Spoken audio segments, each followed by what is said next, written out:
Very good morning to all of you. This is Abhilasha Nata, your political science teacher. So, children, today we all are going to continue our chapter number 3 of your book, Politics in India Since Independence. Okay, according to your new syllabus, this is chapter number 3, and according to your previous syllabus, it is chapter number 4, and with the name India's External Relations. So class, in our last class, we discussed about Afro-Asian unity. We talked about Afro-Asian unity. So now our अभी तक हमने क्या क्या क्या पढ़ लिया है. We talked about the international context, how India followed like this policy of non-alignment. What was India's uh, mm, uh, what was India's context when they were planning for foreign policy after the partition of India, after getting independence. Okay, after that India followed the policy of non-alignment, like दोनों ही blocks के साथ India didn't want to take side of any one block. Instead of that, India adopted non-alignment policies. After that, we have seen how Nehruji's role influenced in India's foreign policy. As you all know, India is more tilted towards the Soviet bloc. Okay, so even after like getting criticism from different parties too, Nehruji adopted this non-alignment policy, and uh, he was more tilted towards this communist thing. After that, we have seen how India distanced herself from the two camps, two power blocks, Soviet Union and USA. ठीक है, western block कैसे अपने आप को उसने दूर रखा. How he took decision on the international level for liberty. Okay, so we have seen Afro-Asian unity too, how newly emerged nations got their unity, and what was the role of India in that. ठीक है, उसमें हमने फिर बैंडन conference भी देखा था कि independent Indonesia में एक बैंडन कॉन्फ्रेंस भी हुई थी, जिसमें एशियन अफ्रीकन यूनिटी की बात की गई थी, उनकी यूनिटी की बात की गई थी. आफ्टर दैट ऐसा भी माना जाता है जो बैंडन कॉन्फ्रेंस थी वही एक स्टेप था एनएम की फाउंडेशन के लिए. फिर फर्स्ट समिट हुआ बेलग्रेड में. So now our today's topic is peace and conflict with China. Peace and conflict with China. So काफी कॉन्ट्रोडिक्टिंग आपका ये heading है, peace and conflict with China. How India started its relation with China peacefully, and how it converted into conflicting thing. We will talk about it. So, unlike its relationship with Pakistan, Free India began its relationship with China on a very friendly note. After the Chinese Revolution in 1949, India was one of the first countries to recognize the communist government. As you all know, like there was a trauma of partition at both the sides. India, Pakistan, दोनों ही side में था, and India and Pakistan was not in the good terms, right? But India began its relationship with China as on a very friendly note. बहुत ही friendly note पे उन्होंने start किया था. ठीक है, इंडिया को हमेशा लगता था कि हम चाइना के साथ तो हमारा कोई कॉन्फ्लिक्ट हो ही नहीं सकता. But today China is like हम ऐसा देखते हैं कि चाइना ही हमारी सबसे बड़ा हमें लाइक जो कॉन्फ्लिक्ट्स रहते हैं, हमारे रिलेशनशिप काफी कॉन्ट्रोडिक्टरी है चाइना के साथ आज की डेट में. आफ्टर द चाइनीज रेवोल्यूशन 1949 में जो है आपकी जो कम्युनिस्ट चाइना जो है एस्टैब्लिश हो चुका था. ठीक है, इससे पहले आपकी नेशनलिस्ट गवर्नमेंट थी उससे पहले. बट 1949 में क्या हुआ था, कम्युनिस्ट चाइना स्टैब्लिश हो चुका था चाइनीज रेवोल्यूशन के बाद। We will talk about Chinese revolution elaborately in your chapter like new centres, जो आपका वर्ल्ड पॉलिटिक्स में नेक्स्ट चैप्टर जो हम पढ़ने वाले हैं न्यू सेंटर्स वाला, उसमें हम चाइनीज रेवोल्यूशन के बारे में काफी डीपली पढ़ेंगे। ठीक है, सो चाइनीज रेवोल्यूशन हुआ था 1949 में। उसके बाद में चाइना में जो है आपकी communist China, communist party establish हो चुकी थी, कम्युनिस्ट चाइना स्टैब्लिश हो चुका था। And India, as you all know, India was like was influenced by the Soviet bloc. India was more tilted towards the Soviet bloc. तो India जो है communist China को रिकॉग्नाइज भी इंडिया ने किया था, उसका सपोर्ट किया था इंडिया ने कम्युनिज्म को। So Nehru felt, Jawaharlal Nehru felt strongly for this neighbor that was coming out of the shadow of the Western domination and helped the new government in the international fora. Now Jawaharlal Nehru इनका काफी जो आप बोल सकते हो कि जो influence था, ठीक है, इनका जो फीलिंग थी, इमोशंस थे फॉर चाइना की, जो चलो चाइना जो है वेस्टर्न डोमिनेशन से बाहर आ रहा है, it developed himself as a new communist country. ठीक है, एक न्यू गवर्नमेंट जो है आ रही है। एंड नेहरू जी फेल्ट कि हम इस जो ये न्यू गवर्नमेंट आ रही है, जो कम्युनिस्ट चाइना आ रहा है, इसको हम क्या करेंगे, हेल्प करेंगे। एंड ये जो इंटरनेशनल फोरम है, इंटरनेशनल फोरा मीन्स क्या होता है, एक ऐसी प्लेस जहाँ पे लोग जो है अपने व्यूज को डिस्कस करते हैं, अपने आइडियाज को एक्सचेंज करते हैं, that place is known as fora. So he thought कि in international fora it will be beneficial for us too, कि हम क्या करें कि इस न्यू गवर्नमेंट को, हम इस न्यू गवर्नमेंट के बारे में डिस्कस करें और इनके बारे में बात करें, इनको सपोर्ट करें। Okay, so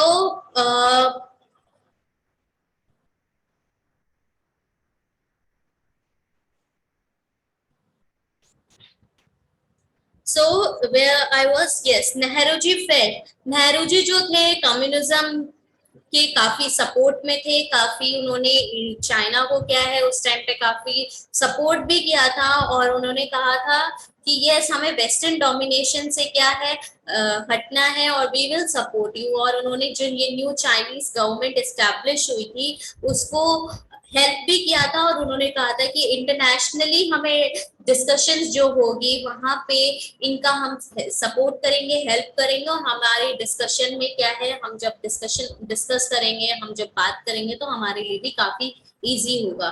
So some of his colleagues like Vallabhbhai Patel were worried about a possible Chinese aggression in future. So Vallabh भाई पटेल काफी रियलिस्ट माने जाते हैं, ठीक है। अब और जवाहरलाल नेहरू को आइडियलिस्ट माना जाता है। वल्लभ भाई पटेल काफी रियलिस्ट थे, उनको पता था कि इसके जो चाइना जो है हमेशा से काफी अग्रेसिव रहा है, तो चाइना के साथ जो रिलेशन है हमारे थोड़े अग्रेसिव, हमें भी उनके साथ अग्रेसिव ही रहना पड़ेगा, उनके साथ सॉफ्ट कॉर्नर दिखाया तो इन फ्यूचर हमें काफी प्रॉब्लम होगी। ठीक है, वल्लभ भाई पटेल का ये पॉइंट ऑफ व्यू था, और उन्होंने क्रिटिसाइज भी किया था इस चीज को लेके कि we should not support Chinese government, we should not support this communist government, but instead of that Nehru ji supported it, and he was like very idealist, और उन्होंने कहा था नहीं, हम हम एक सॉफ्ट कॉर्नर रखते हैं, वी शुड हमें सपोर्ट करना चाहिए, हमें कम्युनिज्म का सपोर्ट करना चाहिए। ठीक है,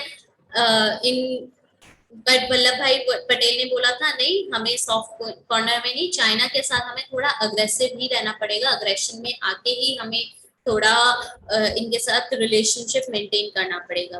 बट देखिए वल्लभ भाई पटेल की आज की डेट में जो है बात सच भी हो रही है, लाइक कि उन्होंने कहा था अग्रेशन में रहना चाहिए, मतलब थोड़ा अग्रेसिव रहना चाहिए, थोड़ा उनके साथ हार्ड रहना चाहिए, सॉफ्ट कॉर्नर दिखाएंगे तो आगे हमें फ्यूचर में प्रॉब्लम होगी। और ऐसा हुआ भी। इसका जो इसका जो नेहरू जी का जो ये स्टेप था, इससे क्या हुआ, 1962 का एक वॉर जो है मेन कॉज भी बना 1962 के वॉर का। So now, Nehru thought it was exceedingly unlikely that India will face an attack from China for a very long time. The China border was guarded by paramilitary force, not the army. Now, अब नेहरू जी बोल रहे थे नहीं, ये तो possible ही नहीं है कि चाइना हम पे क्या है कभी अटैक कर सके। अब उनका ये पॉइंट ऑफ व्यू क्यों था? Just look at this map, ठीक है, हम तिब्बत की लोकेशन देखते हैं, ठीक है। This is India, present day India है ये, ठीक है। ये जो रेड बाउंड्री आप देख रहे हो, रेड बॉर्डर जो देख रहे हो, इंडिया चाइना का बॉर्डर है। बट बिफोर 1960s, ठीक है, ये जो तिब्बत है एक इंडिविजुअल ऑटोनॉमियस टेरिटरी था, ऑटोनॉमियस टेरिटरी था, चाइना का पार्ट नहीं था। तो नेहरू जी और इंडिया को पता था कि अगर चाइना अगर हम पे कभी अटैक भी करेगा तो चाइना को क्या है, पहले तिब्बत में आना पड़ेगा, ठीक है, फिर नेपाल में आना पड़ेगा, चलो यहाँ पे हिमालयाज है तो काफी कुछ फेस करना पड़ेगा, बहुत इजी नहीं होगा चाइना के लिए हम पे अटैक करना, ठीक है। बट उन्होंने तिब्बत को भी क्या कर लिया था, अपने अंडर इन्वेड कर लिया था, एनेक्स कर लिया था चाइना ने। We will talk about it, अभी इस टॉपिक के बाद पढ़ते हैं। तो नेहरू जी का मानना था कि नहीं, चाइना तो हम पे कभी अटैक कर ही नहीं सकता है, हमारे रिलेशन भी काफी फ्रेंडली है और जो हमारा टेरिटरी है वो भी काफी बहुत फार है चाइना से। सो बहुत टाइम तक आफ्टर इंडिपेंडेंस जो चाइनीज बॉर्डर में जो गार्ड थे वो पैरामिलिट्री फोर्सेस थे। इंडियन आर्मी नहीं थी, पैरामिलिट्री फोर्सेस जो है आपकी सेंट्रल गवर्नमेंट के अंडर आती है, ठीक है। आप समझ लीजिए पुलिस ही है, ठीक है। अब आर्मी का मेन काम क्या होता है? आर्मी का मेन काम होता है टेरिटोरियल डिस्प्यूट्स को क्या करना, टेरिटोरियल डिस्प्यूट्स को से बचाना, ठीक है। बट अब पुलिस के तो और भी काम होते हैं। तो बट पैरामिलिट्री फोर्सेस थी उस टाइम तक, काफी टाइम तक पैरामिलिट्री फोर्स ने ही चाइनीज बॉर्डर में गार्ड किया था, आर्मी को वहां पे गार्ड के लिए नहीं भेजा गया था। So the joint enunciation of Panchsheel, ठीक है। अब जो पंचशील का मतलब क्या है? पंच मीन्स पांच, शील मीन्स प्रिंसिपल। तो जो ये 5 प्रिंसिपल्स थे, नेहरू जी और जो चाइना के प्राइम मिनिस्टर मान लीजिए, लीडर मान लीजिए ज़ोहो एनलाई, ठीक है, ज़ोहो एनलाई, इनके बीच में 29 अप्रैल 1954 को एक पंचशील अग्रीमेंट जो है उन दोनों ने शपथ ली। एन्यूसिएशन का मतलब होता है ऐसे शपथ लेना, ठीक है। उन दोनों ने शपथ ली, प्राइम मिनिस्टर जवाहरलाल नेहरू ने और चाइनीज प्रीमियर ज़ोहो एनलाई ने। कब ली थी? 29 अप्रैल 1954 को। अकॉर्डिंग टू दिस 5 प्रिंसिपल्स, ठीक है, 5 प्रिंसिपल्स, ये जो 5 प्रिंसिपल्स ऑफ पीसफुल को एग्जिस्टेंस है, अकॉर्डिंग टू दिस कि इंडिया क्या करेगा, इंडिया सपोर्ट करेगा, ठीक है। इंडिया इंटरनल मैटर्स में जो है इंडिया और चाइना एक दूसरे के इंटरनल अफेयर्स में, इंटरनल मैटर्स में कोई कुछ बोलेगा नहीं, ठीक है, दोनों को सपोर्ट करेगा। तो ये mutual respect for each other's territorial integrity, ठीक है, नॉन अग्रेशन की पॉलिसी को सपोर्ट करेगा, non interference in each others internal affairs, equality पे बिलीव करेगा, म्यूचुअल बेनिफिट्स पे बिलीव करेगा और पीसफुल को एग्जिस्टेंस। ये 5 प्रिंसिपल्स थे पीसफुल। तो उसमें से एक जो पीसफुल को एग्जिस्टेंस था, ठीक है, इन्होंने साइन कर लिए, दोनों ही कंट्रीज के बीच में साइन कर लिया और काफी रिलेशन जो है काफी स्ट्रॉन्ग बना। बट ये जो पंचशील अग्रीमेंट थी, इसका कोई टाइम स्पैन नहीं था, ठीक है। आप आजकल ट्रीटीज देखते हो, हर एक ट्रीटी का एक टाइम पीरियड होता है, 20 इयर्स, 30 इयर्स, 50 इयर्स, इतना टाइम स्पैन होता है। पंचशील अग्रीमेंट का कोई भी टाइम स्पैन नहीं था, कोई टाइम पीरियड नहीं दे रखा था। तो दोनों कंट्रीज के बीच में अभी तक काफी पीस था, 1954 1950s तक काफी पीस रहा। Indian and Chinese leader visited each other's countries and were greeted by large and friendly crowds. ठीक है। ये ज़हू एनलाई, नेहरू जी सब क्या है एक दूसरे, नेहरू जी चाइना गए, ज़हू एनलाई इंडिया आए और काफी उनको काफी रेस्पेक्टफुल वेलकम भी दोनों ही कंट्रीज ने एक दूसरे का किया था। तो अभी तक जो है काफी पीसफुल रिलेशनशिप रहा चाइना में, but it converted it into conflicting. ठीक है, कॉन्फ्लिक्ट कब राइज होने लग गए थे आफ्टर जब तिब्बत को एनेक्स कर लिया था, उसके बाद जो है कॉन्फ्लिक्ट्स जो है चाइना के साथ स्टार्ट हो गए थे। तो ये जो आपका नेक्स्ट टॉपिक है तिब्बत, ठीक है। सो तिब्बत की आपको मैंने आप लोकेशन बता दी है, this is the location of Tibet, ठीक है। प्रेजेंट डे चाइना में है आज के टाइम पे, बट दिस इज तिब्बत, ठीक है। ये पूरा जो एरिया आप देख रहे हो, ये पूरा एरिया तिब्बत का है। और आपने ज्योग्राफी में पढ़ा भी है तिब्बतियन प्लेट्यू के बारे में, हाईएस्ट लैंडमास है, ठीक है, जो हाईएस्ट फ्लैट लैंडमास माना जाता है तिब्बत को all over the world. Tibetan plateau काफी मिनरल्स वगैरह पाए जाते हैं यहाँ पे, और माउंटेन्स के होने के वजह से, ग्लेशियर्स के होने के वजह से रिवर्स भी काफी पेरिनियल रिवर्स यहाँ पे रहती हैं। सो Tibet, the plateau of the Central Asian region called Tibet is one of the major issues that historically caused tension between India and China. One of the major issue or one of the major cause of tension between India and China क्या था? Tibet.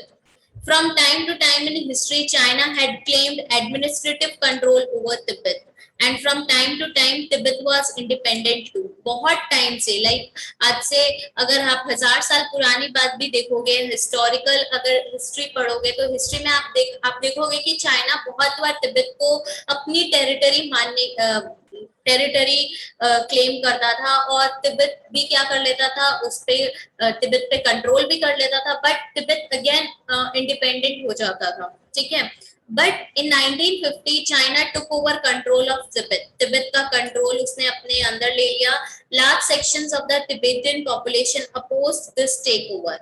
India tried to persuade China to recognise Tibet's claim for independence, ठीक है। अब देखिए China ने क्या किया, control कर लिया तिब्बत पे। बहुत सारी जो तिब्बतियन पॉपुलेशन थी उन्होंने इसका अपोज भी किया, उसको क्रिटिसाइज किया, अपोज किया, इसके अगेंस्ट प्रोटेस्ट किया। इवन चाइना तिब्बतियन पॉपुलेशन ने, तिब्बतियन जो दलाई लामा है, इन्होंने इंडियन नेहरू जी से बात भी की थी। नेहरू जी को काफी डिप्लोमेट माना जाता था कि internationally he is a very good orator, बहुत अच्छे डिप्लोमेट हैं, डिस्प्यूट्स हमारे जो है ये कम करवा सकते हैं, ये बातचीत से सॉल्व करवा सकते हैं, ऐसा माना जाता था। तो दलाई लामा ने अपनी सिचुएशन भी बताई थी, और इंडिया ने ट्राई किया था, चाइना से बात करने की कोशिश भी की थी कि तिब्बतियन जो है इनको ये एक इंडिपेंडेंट नेशन है तो इनको इंडिपेंडेंस दे दी जाए। बट पंचशील अग्रीमेंट था, when the Panchsheel agreement was signed between India and China in 1954, उसमें से एक क्लॉज क्या था, we will respect each other's territorial integrity and sovereignty, we will not interfere in the internal affairs of each other's territory. तो India ने इसलिए खाली बातचीत ही की, काफी दूसरा स्टेप कुछ इंडिया ले नहीं पाया। So the Tibetan spiritual leader Dalai Lama accompanied the Chinese Premier Zhou Enlai during the official Chinese visit to India in 1956. This is the picture of Dalai Lama. ज़्यादा बड़े नहीं थे उस टाइम पे, उनकी एज 15-16 years तक की थी।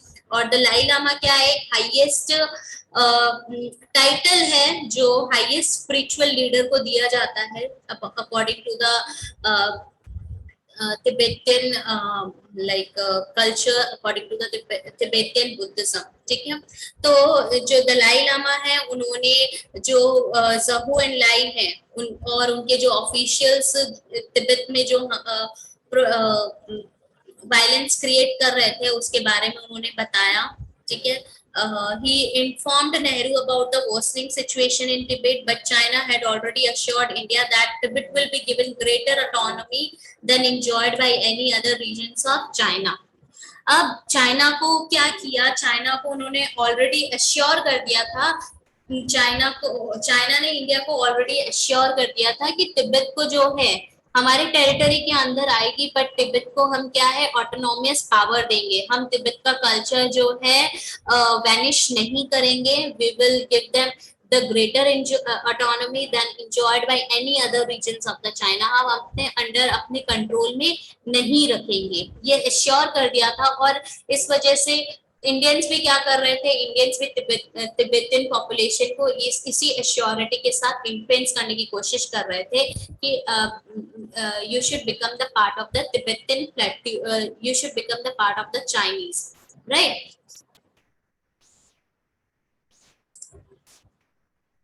So, but in 1958 there was armed uprising in Tibet against China's occupation. This was suppressed by the Chinese forces.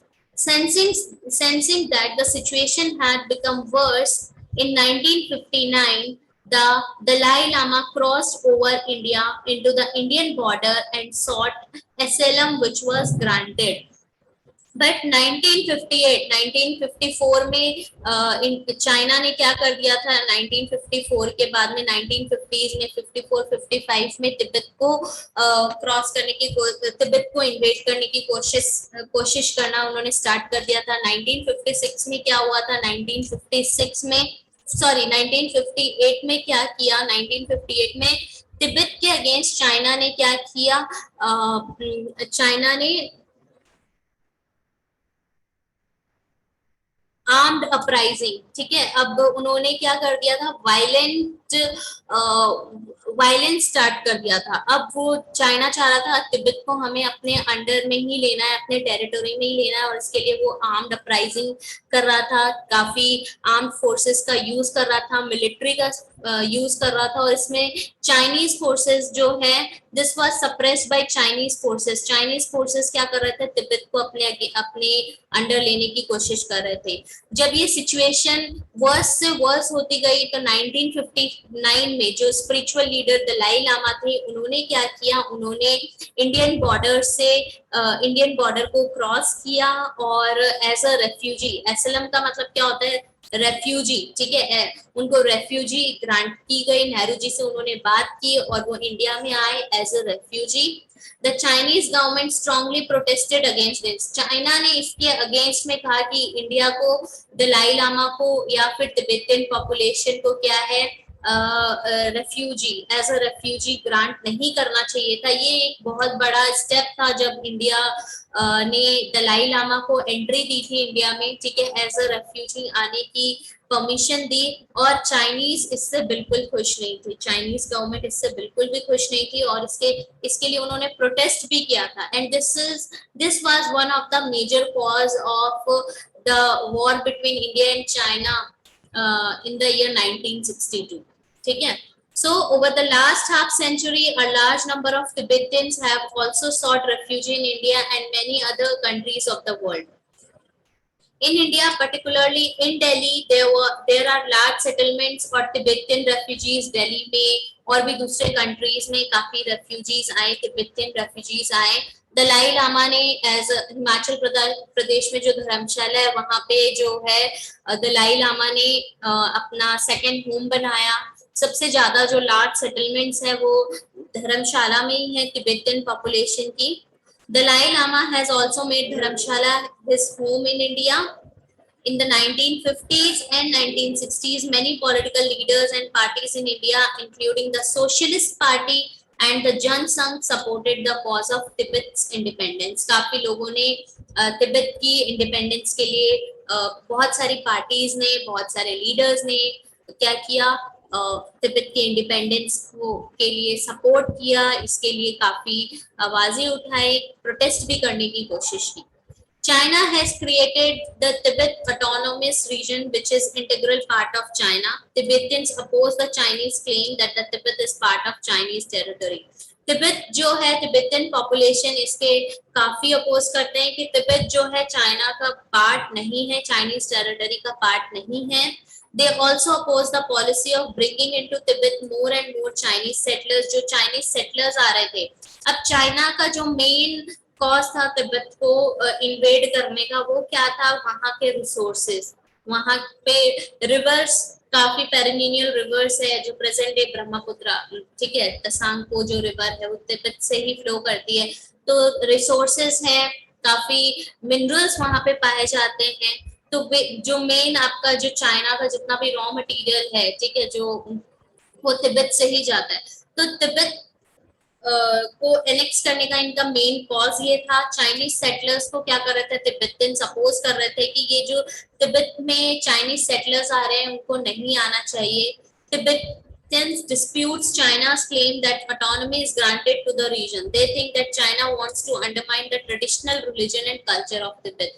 अब उन्हें लगता था जो चाइनीज है वो क्या करना चाहते हैं, जो तिब्बतियन कल्चर है उसको वैनिश करना चाहते हैं, उसको खत्म करना चाहते हैं, और वो इसलिए चाइनीज सेटलर्स को यहाँ पे सेटल कर रहे हैं, इसलिए तिब्बत को इन्वेड कर रहे हैं।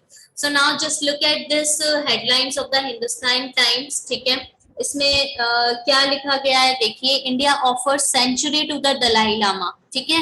अब सेंचुरी का मतलब क्या होता है, सेंचुरी का मतलब होता है जब एक place, a place where somebody can be safe from enemies, ठीक है, अपने एनिमीज से छुप के एक सेफ जगह पे जब रहते हैं तो उसको हम सेंचुरी बोलते हैं, ठीक है। खाली बर्ड सेंचुरी, एनिमल सेंचुरी नहीं होता है, ये वाला सेंचुरी बोलता है। So India offers sanctuary to the Dalai Lama, Dalai Lama को इंडिया ने एज एक सेफ प्लेस प्रोवाइड करवाई है, ठीक है। This is the picture of Dalai Lama, Nehru ji, ठीक है, दलाई लामा के साथ उनके जो सपोर्टर हैं वो। And this is the picture when Dalai Lama enters India with his followers. This is Dalai Lama और उनके फॉलोअर्स हैं, okay. So this is all about today class. Thank you so much for joining the class. Bye bye.